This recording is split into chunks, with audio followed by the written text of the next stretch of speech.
Saam met ons in die ateljee op radio en televisie, Emmanuel Castis. Big welcome. Thank you, môre. Ja, ons het jou gisterand, ek het jou gisterand al op Binnelanders gesien. I think it's the throw forward for tonight. Ja. Binneland. But we're going to get there. We're going to start with a child of Mike and Emmanuel Castis. Yes. How did you grow up? How was your, where did you grow up and your upbringing? And So I grew up in Yeovil. Back in the days, and then moved to Parktown. Mike and Maro come from Egypt. My dad was born in Cairo. My mother was born in Alexandria, and so I'm like technically third generation African, because my grandparents were born in Egypt as well, barring my mother's father. Yeah. That's amazing. And then Yeovil of those days were the old Yeovil, because I mean there's still a vibe, but it's just dangerous like the heart of Sunnyside. Yeah, it was the old Yeovil of the days of Rumours nightclub and Dylan's, and I was still a kid, so I just ran around. I used to run around the pool halls and play pool at night, and You can do it now, but you're going to die. Yeah. Just a little bit of difference. Yeah, small difference. And then, and I read, I mean, you played the nativity play as a child, and someone just saw potential, and at the end of the change to decide to study drama at Wits. Wat weet jy gemotiveerd? My onderwyser in hoërskool. Oh. Het my gemotiveerd, ja. I wanted to be a vet or a marine biologist, and I wasn't quite the academic. So, and then my teacher saw my acting skills and said, no, you need to go to Wits Drama School. So. And are you sometimes at that point where you're looking back saying, maybe I should have chosen differently? Absolutely, no. I mean, I wouldn't change anything for it. But I have thought about sort of maybe going into something like that. Is it? As a side thing, but... As an alternative, just for the fun of it, just because you can. Yeah. Sure. Like maybe do a game ranger course or something like that now, Like. Yeah, I think all of us realize, what about a backup? When you're especially with lockdown. Absolutely. I mean, now with even lockdown, selling stuff. Yeah. So in terms of acting, was that something that you then actually more got introduced to when you were older? Or did you do some acting at school as well? So I was, so I started in the nativity play in Greek, by the way. I was in, wow. Yeah. Because when I was in primary school, and in nursery school, I only spoke Greek.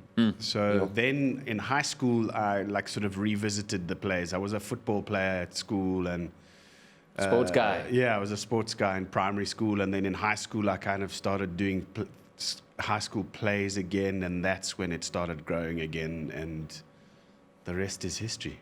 Wow, it's amazing. Yeah. But now, not only an actor, there's some movies, a lot of series, singer, dancer. A couple of years ago, you won the Strictly Come Dancing. Yeah, beat Are you still in shape? Serious? That's my claim to fame. Yes, at least you spoke to him. Now he's so famous, no one can even reach out. Exactly. Trevor. So I thought maybe, I'll just play a part of a song, if we can do that. Oh, cool. As a surprise. I don't know when this happened. Kan jy dit stuur die klank ook? Is it possible? We're just waiting for our technical guys. Thank you so much for sending it. Here we go.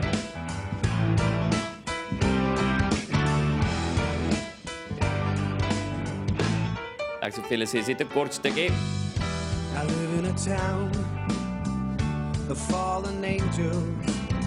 I live in a town, is that right? Nee? How long was that ago? That was 2008. Can you believe it? A song I wrote with a guy called Neil Solomon, who is like a legend in the music industry. And I was lucky enough to have him produce my album. And we wrote that song. I wrote the lyrics, he wrote the music. My hometown, it's really about when I was living in Fourways. And you're still singing? I am. Yes. But I have to be honest, lockdown has kind of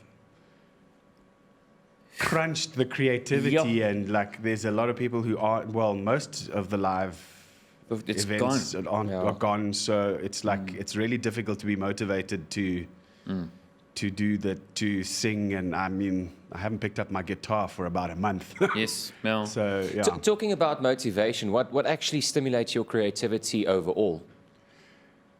Life. I know it sounds like a cliche, but it is. No, It's of like, course. you know, like for me, like on the sort of, because I've started producing as well, I love the kind of nuances that life has, like just people's stories, different stories, the different places everybody comes from. And that's why you're an actor. Yeah. Because you can tell the different stories. Yeah, exactly. Yeah. So if you had to make a choice, because you also mentioned that you're part of producing side as well, in front of the camera or behind the camera? That's a tough one. Is it? Yeah, but I'm really loving being behind the camera now and like in the creative process and writing the stories and, you know. And does it actually help being an actor first and then moving over to the producing side of things? Absolutely, I think so. I mean, well, it depends on who you are. I've been taking notes since I've been working and seeing how everything works. Sometimes people are just want to be actors, and that's all they want to be. But for me, I've always sort of loved all the workings of it. So, and it does help a lot. It helps from a performance, like sort of when you watching performance and creating performance to, you know, help to direct actors and that kind of thing. But yeah, definitely has been a good journey. Yeah. and then you think with the Binnelanders, you're starting tonight. Do you think they're going to expect you to kiss your sister? I stole that They from always another expect you to lifestyle. kiss your sister. It's always That's a fall in natural love with thing. her. What are you talking What about? are you talking about? It was just so. I don't have a sister in this, so No, I saw this one previous soap you played in, and you fell in love with your sister, but Yes. then you realized it's not your sister. It was later in the program, you know, in the Saunders, script. yes, yeah. It was just so funny to see that. So tell us about your role in Binnelanders. What can we expect? Because I'm a Binnelanders watcher. It's just my routine because I go to bed early, so I watch the news, Binnelanders, and whatever's next. It's a great show, really, isn't it? Yeah, it is really. It grips you. Yeah, I really had an amazing time on the set. So Sergio de Freitas is a tactical medic. So basically, he really goes into like war zones and you know helps. So he's a qualified surgeon as well in a sense. So he comes along to do his course, to teach his course at Binneland Clinic. But there's a little bit of an ulterior motive behind, but I can't give too much out of that one. No, So, we have yeah. to watch it. Yeah, he's looking for answers, let me put it that way. Yeah. And just like in 30 seconds, what's up next? I mean, Track is going international now. Yes. And it was quite a good series. No, it's a brilliant series. brilliant, So yeah. just what's the plans for the rest of the year, this chaos here?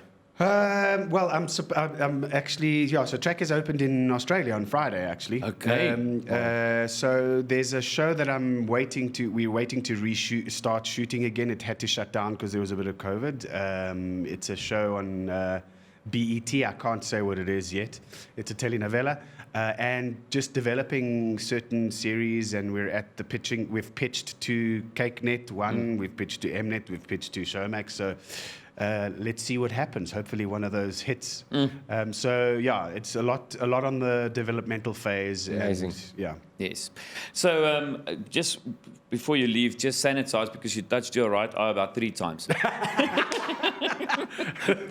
I saw that. Damn it! Damn, you Not good touched the eye. sanitizing practice. Yeah.